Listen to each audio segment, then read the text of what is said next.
Ah, Mortal Kombat 11, the one Mortal Kombat game that's own character select screen proves that the game was left completely unfinished. I mean, generally, what is this shape? This does not make any form of sense! I mean, at least originally it looked a bit like an arrowhead, but what did it turn out to be? As you could tell by that intro, I very much believe in the theory that the character select screen was supposed to be a complete rectangle by the end of the game's run. And I personally believe that one of those DLC characters was supposed to be the Grey Ninja himself, Smoke. And there are two reasons for this. The first one being is that allegedly the crypt was going to get an expansion and that was going to be the Living Forest. Just remember this information is from data miners, so take it with a grain of salt. Now, in the original MK2, when the Living Forest was introduced, there were 3 secret characters that would show up. The first 2 are already in the game, that being Jade and Noob Saibot, and the last one is, of course, Smoke. And this is a total side note, it would be cool if this was added and Smoke would give you a quest similar to how he did in Shadow Monks to get a skin from him, but only interesting idea, so Netherrealm doesn't want it. And the second reason is because of the new Cyber Smoke design that was in Mortal Kombat Onslaught. That still hasn't appeared in a game to this day. And another side note, give Smoke the cyber skin already! Now, if he was added, his whole backstory would have been revealed similar to that like Sindao. But it's incredibly unlikely that this will ever be revealed to us, so I thought I may as well discuss it myself. About what happened to him during the events of MK11. The last time we saw Smoke before the reboot was him and the other Revenants escaping Raiden's Sky Temple. And so our story picks up with the Revenants just arriving back at the Netherrealm in a state of confusion. With both Quan Chi dead and Shinnok incapacitated, there were no other eligible rulers for the Netherrealm. Revenant Liu Kang would seize this moment to take power and become ruler of the Nether, but Smoke would object to this, claiming that since he is an Enenra demon, which are from the Netherrealm, he has more of a right to rule than Liu Kang does, someone who pretty much has never been to the Nether before he became a Revenant. Liu Kang would say that if Smoke could beat him in combat, he could rule, and Smoke would accept. Now, obviously, based on how the rest of the story goes, Smoke would lose, but before Liu Kang could deliver the final blow, Smoke would transform into a giant smoke cloud and escape from the fortress, and by the time this cloud would have dissipated, Smoke would be long gone. As a response to this, Liu Kang would form a group of Revenants in order to deal with Smoke, and this group would consist of Jade, as she is an assassin, Cabal because of his speed, and Striker for his tactical mind and being able to set up an ambush if they were able to get ahead of Smoke, thinking that he would be wandering the Nether without a plan. However, Smoke would have a plan to usurp the throne from Liu Kang, starting with recruiting the Enenra species. Now, in canon, we know very little about Enenras, but we do know that they were a species. And I personally believe that if an Enenra is capable of taking over a human completely, they would get full respect of all of Enenras, as in true Japanese folklore, Enenras would show themselves to those who are pure-hearted. So likely that's the same of how their possession works. So when they fully take over a person who is pure-hearted, since they're demons, they generally view that as high respect. And since, as we revealed in MKX's story, Smoke's Enenra has seemingly done that, it will be relatively easy for him to rally the other members of his species to his side.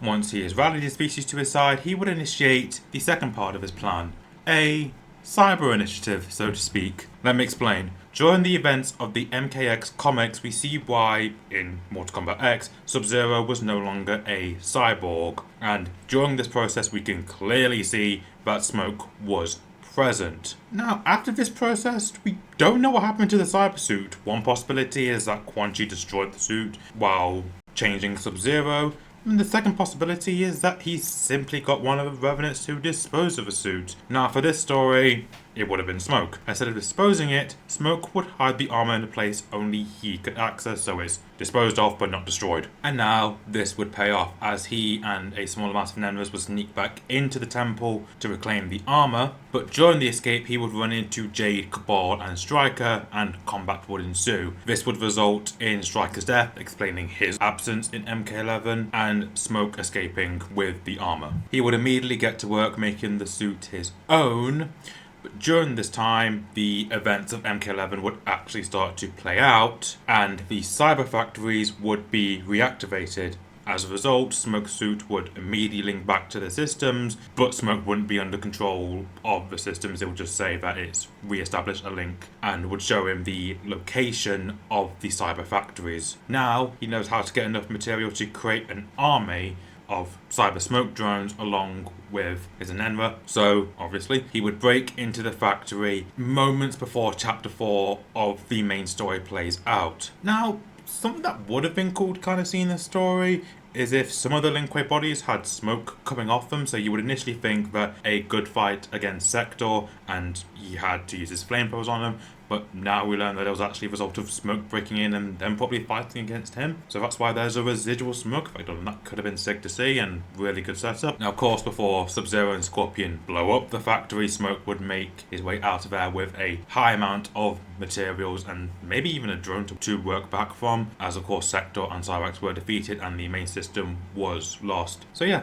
he's now got a ton of raw material and tons of cyber bodies to work from. Now, in both the base game and Aftermath, Smoke didn't play a part. We do hear intro dialogue that mentions him from Noob and Sub-Zero, but that's about it. But we do learn that the battle between Liu Kang and Shang Tsung did lead to the creation of numerous timelines, and for this I want to focus on the one where this version of Smoke claims the hourglass. This alternate timeline mainly differs in chapter 11, so that's where I'm going to start it from, and this will be just after Raiden has fried Frost's mind, where on the boat that Kung Lao and the Shaolin were on, we see Smoke and a number of his cyborgs drop their cloak and use the lanterns on Karen's ship to light fires to allow the Enenras to directly teleport to the boat, as we don't really know where Karen's boats are. They seem to be in the Nether, but they don't. They're going to Kronika's Keep, which we don't even know where the hell that is in terms of the realm. So just for this, I will say that the Enenras will require the fires to directly teleport to the boats. Again, kind of take it from their Japanese yokai origins. Now, Smoke and his forces would engage the Shaolin, with Kung Lao fighting Smoke.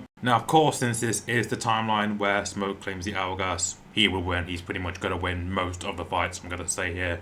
So get used to that statement. But I'm not sure what Smoke would do with Kung Lao after he's won the fight. Would he finish Kung Lao, or would he choose to have him cyberized or have an Enenra possess him? Either way, past Kung Lao won't be a factor against Smoke anymore. I'm not really sure what would happen to Revenant Kung Lao, whether he would disappear, but for the purposes of this, as a rule in general, let's say that if too many changes happen to a past version of a character, the present will be wiped from existence. Now, past Kung Lao either being finished or cyberized or being possessed basically means he wouldn't be the Kung Lao he was in the arena, so therefore Revenant Kung Lao would be wiped from the timeline. Now, during the time before the boats make it to shore, Smoke would start working on reprogramming the Cyber Linkway to link them to him. Obviously, the system is quite open right now, but this would be interrupted by one of his underlings spotting Liu Kang's small little dinghy before he makes that jump towards Raiden's ship. When Liu Kang attempts to attack Raiden's boat, Smoke and a few of his Enenras would intercept him in midair in their smoke forms and drag them back to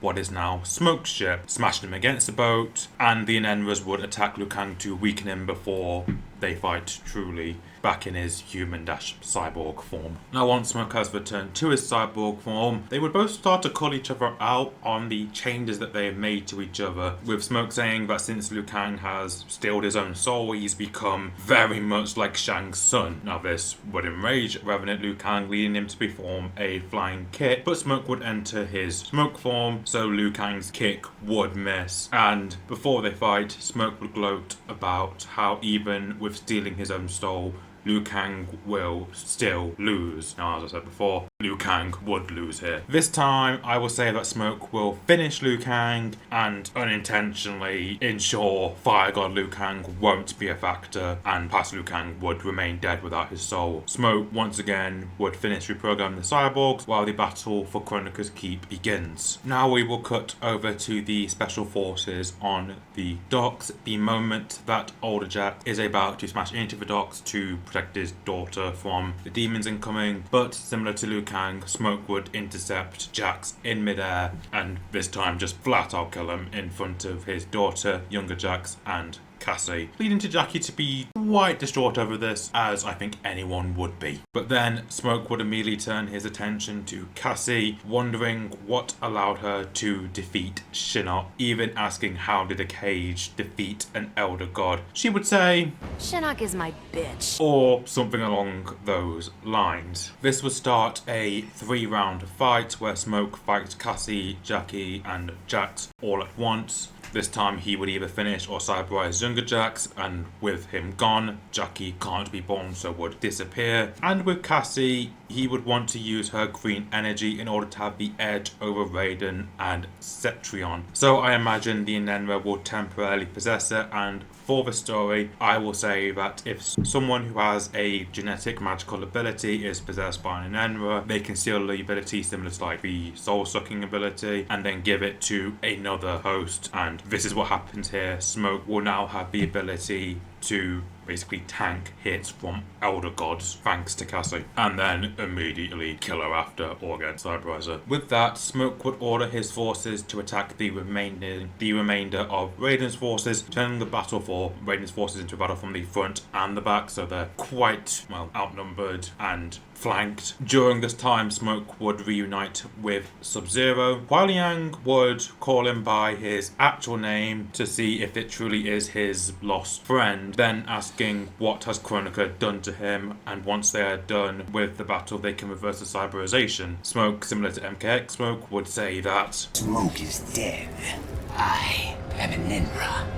Revealing that what he has done to himself, and saying that Sub-Zero should join them and become a cyborg again. Kuai Liang would be disgusted by this and scrap to fight Smoke, but before they do that, Raiden flies in, catching Smoke off guard and flying him closer to Kronika's keep. Using his recently acquired powers from Cassie, he would escape Raiden. Once they are both on the ground, Raiden would question what happened to Cassandra, and Smoke would reply, saying, the thing that has happened to all those who chose to trust you. So tell me, is this the future that going against your visions has led to? Is this truly better than the one you want us to avoid? Not knowing that he's talking to the past incarnation of Raiden, not the Dark Raiden. However, Raiden would say that he can't imagine that this is the future that any version of him would have made for Smoke or any of his champions had he known what would have happened by ignoring his visions or doing something slightly different from his visions. Eventually, both of them will start fighting, and at the end, Smoke would give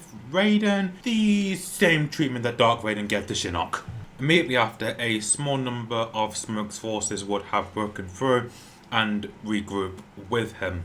He would command 3 of them to watch over Raiden so we can't mount any counterattack, as again, we don't really know if Raiden has the same abilities as Shinnok, so he's unkillable and whether he could regenerate, so he would have a number of his forces stay with him so he can't regenerate, while the remaining forces continue into the keep, fighting their way to the hourglass. At the door, Smoke's forces would enter their gaseous forms to leak through it, and on the other side they will return to their cyborg forms, immediately engage the only 2 remaining revenants for Kronika. That would be Katana and Jade would be outnumbered here, so they would be defeated. Now, after Cetrion would join the battle with her back to Kronika and Kronika's guard down, one of the cyborgs would drop its cloak, come from behind her, jump over and grab the crown right of Kronika's head. The other members of Smoke Forces would sacrifice themselves in order to deliver the crown to him, and with the power of Cassandra and the crown, he would far surpass Cetrion, would defeat her and move on to Kronika, finishing her and claiming the hourglass for himself, and would start the process of making his own timeline. And that's where I'm going to leave the story. Thank you guys all so much for watching. If there are any more characters you want me to discuss, let me know in the comment section down below. And while you're down there, leave a like on this video. And if you want to hear from me again, subscribe to the channel. And with that, goodbye.